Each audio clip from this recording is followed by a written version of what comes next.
Weird Al Yankovic gets himself another movie as the trailer for Marvel's Moon Knight debuts online, and the legendary animated sitcom King of the Hill is set to be revived. I'm Joe Acierno. And I'm Darius Delsoin. This is Cinema Unchained.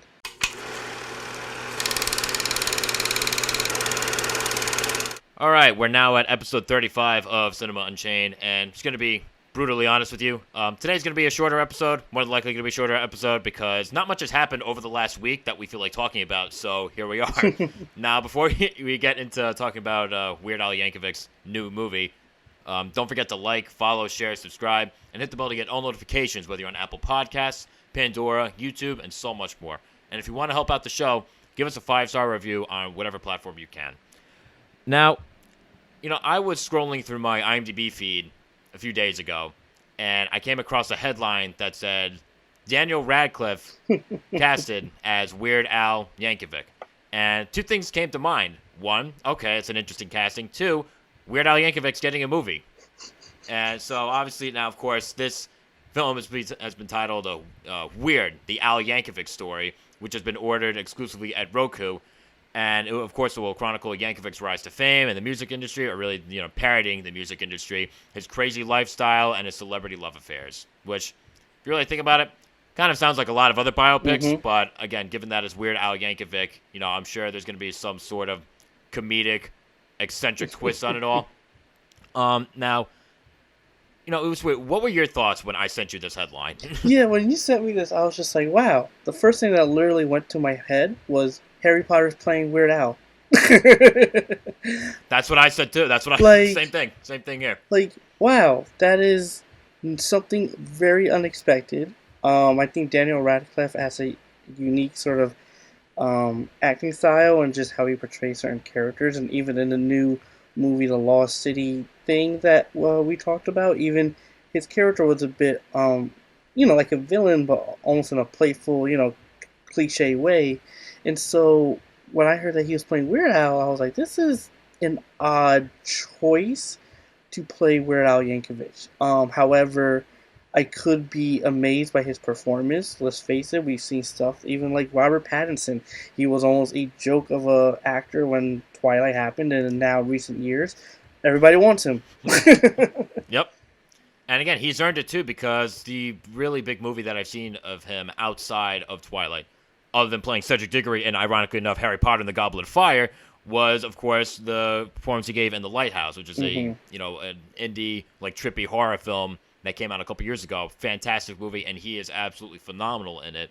And now, again, seeing Daniel Radcliffe, break into new territory, I'm happy to see that someone who did so well with Harry Potter is trying a lot of new things, because I've mentioned on the show numerous times that I've been a diehard Harry Potter fan for the vast majority of my life. So I'm happy to see him doing new things, especially since how much his performance as Harry Potter matured over the years. And I can't help but think, or at least feel like, a blockbuster actor getting casted in a biopic is kind of like a rite of passage. Because I think of, like you said, like you mentioned, Robert Pattinson breaking new ground. I can't help but think of Kristen Stewart, who's also in Twilight, who, of course, did a shit job in Twilight. But now she recently had a turn as Princess Diana in the film Spencer, and she's getting a lot of major Oscar buzz for that particular performance. So I can't help but think to myself, do you think Daniel Radcliffe is going for the Oscar? Honestly, I think at first I would think no, but then the more I thought about it and how you mentioned it, even with Robert Pattinson's career growth and the other act and in her, I was just like, you know what? I think there is a possibility if he really nails the role, if he surpasses a lot of people's expectations. Again, a lot of people are probably thinking, oh wow, Harry Potter's playing it, just like how we thought, and he's done some roles, but nothing on the level, or I guess how some would perceive it as, oh, he's even more outstanding or even better, and his acting range is even amazing. So he could blow us away possibly, just like some other actors have. I think if the script is really good, if the director's good, and if he gets even better, I think it is a strong possibility that he could be an Oscar contender. Because here's the thing too, the reason why I asked that question is because you look at the list of performances in every single acting category, male, female, lead, supporting. Mm-hmm. So many of them are performances where they play people who have actually existed, right? Yep. So that's why I can't help but wonder, like, okay, like, he just won the role of Weird Al Yankovic, someone who is a bit of a character, to say the least, himself. So I feel like there are a lot of potential, quote, Oscar moments with something like that. So I can't help but wonder, like, oh, I think he might actually be going for this, and I think he could actually contend. Again, that, of course, depends on how well he actually ends up doing, like how well the film around him actually ends up doing, too. Yeah, exactly. So, I mean, I'm intrigued. I'm interested. I'm familiar with Weird Al's music, and again, because of that, and with Daniel Radcliffe, I think he could do something radical. Yeah, it's weird too, because like he's made some interesting choices in the roles that he's accepted too. Like you mentioned the comedic villain role that he's going to be playing in The Lost City. He played a farting corpse in Swiss Army Man, and I think you've mentioned the film Guns Akimbo too, right? Mm-hmm. Was that movie actually any good? How was he in that one? No, it was fun. That's what it was. But he was pretty.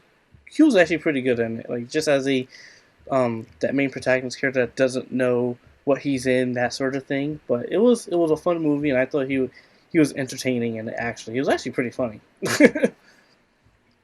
Okay, all right. Maybe I'll have to check that one out. So yeah, like honestly, now that when you really think about his resume, him playing Weird Al isn't really all that weird because he's not afraid to take on strange, unconventional roles. That is true. So, which is why now I'm rethinking that maybe he actually could do a really solid job as Weird Al. That's the thing. So I'm intrigued, And, nonetheless, to say the least, to see how the film comes around, to see how he does in it, and I hope he does. I'm actually somewhat excited now. as far as Yankovic's involvement in the film, because like one thing I noticed too with a lot of these biopics, right, is they're kind of made without the endorsement of the person involved, right? Yeah. But he is co-writing the script. He's co-writing the script with the film's director Eric Appel of Funny or Die. So I feel like even from a storytelling perspective too, this could really be something interesting as well.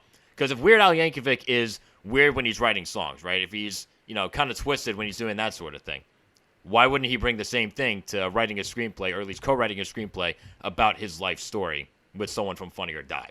True. Very true. And maybe his biopic will be also essentially a comedy as well. So I'm intrigued. I'm intrigued to say the That least. could be. This could be a lot of fun. I'm getting potential disaster artist vibes too. But we'll just have to see. Of course, this just got announced, so like I don't think there's a release. Like from what I saw online, there isn't a release date yet. But for all you guys that are out there, what do you guys think of this new development? Like, are you big fans of Weird Al Yankovic? Do you actually see Daniel Radcliffe doing a good job playing him? Are you actually excited for this movie? Leave your thoughts wherever it is that you can. All right, now of course, like again, sticking to the whole IMDb feed theme, I took a look at an article from IGN, and I read that the long-running iconic animated sitcom King of the Hill is actually set to be revived by the series creators Mike Judge and Greg Daniels. And I think the irony in this, at least for me personally, the irony in me reading this now is that I've been watching the show for a while. I'm on season 12 of 13, and I honestly love it. I love the show's slice of life, like kind of low-key tone and breed of humor. Hank and Dale are my favorite characters. I think they're both hysterical. Hank's father, Cotton, too, is hilarious as well. The things that just fly out of his mouth. Oh, my God. And before I get into too much of a tangent with that, like the show, of course, follows a straight-laced propane salesman as he navigates work, family, parenting, and friendships while dealing with all the eccentric characters in his life. And again, just think about that, too, for a second. The fact that an animated adult sitcom about a propane salesman in the heart of Texas, proud Texan, this show ran for 13 seasons. Like, I think about that, I'm like, that's, like, I feel like if I was on, like, the team when the show first started, I wouldn't have predicted that it would run for as long as it did originally. Mm-hmm. Yeah, it ran for a long time, so when I heard, that this was getting revived, a part of me was like, okay, I'm intrigued, excited, okay, it's the original creators, but why? It's that thing of just why, and I guess that's just how I feel about certain franchises and independent properties where if it's considered a classic and something that is cherished for so long, why bring it back? And especially if you're not going to do anything differently. And that's the thing. It's not necessarily you can't bring anything back. No, you do. But it's that question of what are you going to do differently that hasn't been done within the franchise itself? Maybe not the genre, but just the franchise. Like what other story avenues do you, or what other things do you want to do with this IP, And the same thing, it goes to RoboCop, it goes to everything else that I love when it comes to these classics of if you're going to bring it back, it's not necessarily do something different, because of course I want it to be good, but just really think it through and why. And that's kind of how I felt with Bel Air, was at least I'm intrigued with it because it's coming back, because it's a dramatic twist on it and not the usual comedic twist that we know of, that we associate Fresh Prince of Bel Air with, especially with Will Smith. So I'm a bit in a mixed bag right now. Yeah, I'm pessimistically curious. Like, I'm curious to see what they come up with and to really find out why they're doing this. But I'm pessimistic because, again, the show had to end for a reason, right? Mm-hmm. And I feel like this definitely, you and I have talked a bunch of times on the show about, like, the lack of originality in TV and film, right? And to kind of play on the question of, like, oh, what are they going to do differently? Again, if I'm not mistaken, in that IGN article that I read, it said something along the lines of how they plan on making this revival take place 15 years after the series finale. Mm-hmm. So, again, we'll just have to see. And, again, it's funny, too. Like, I think about the trend of renewing old, long-running shows, right? Yeah. I don't know. It's just weird. I mean, I remember reading the original premiere date of January 12th, 1997. And I did the math, and I'm like, oh, that's about a week after I was born. I'm old as shit. So, this makes me wonder, too, like, would something like that be able to thrive in today's world? And it's just like, again, like when it comes to that, I don't remember anything about King of the Hill being outrageously controversial, but it's just like, again, like people get pissed off for stupid shit all the time. Yes. Like, again, would this show fall victim to that? Yeah, it's that question of, okay, it's coming back, but now it's like, should it really come back in today's social climate, like you said.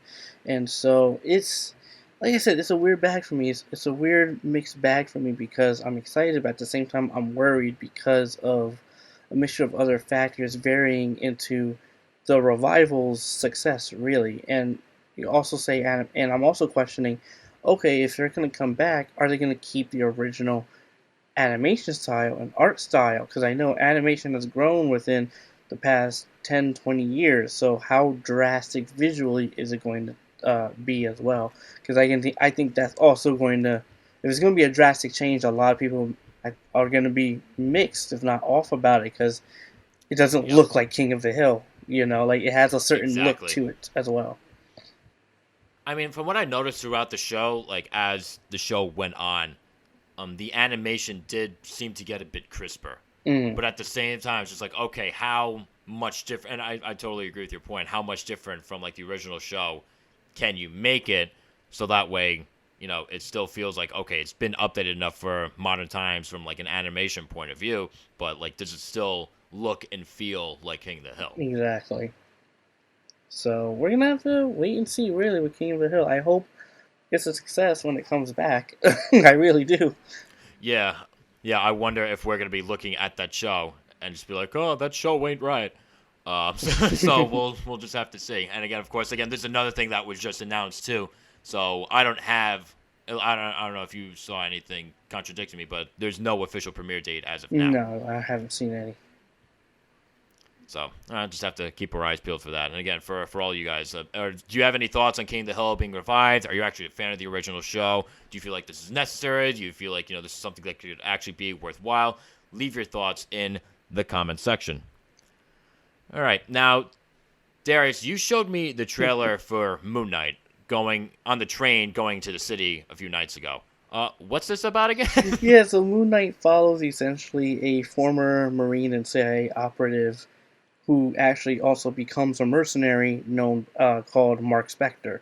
And so the thing with Mark Spector is that at some point in his life later, he dies but is later reincarnated by the moon god of Khonshu. So this is playing a bit into Egyptian mythology, which I think something the MCU hasn't done before, and I'm really excited about that.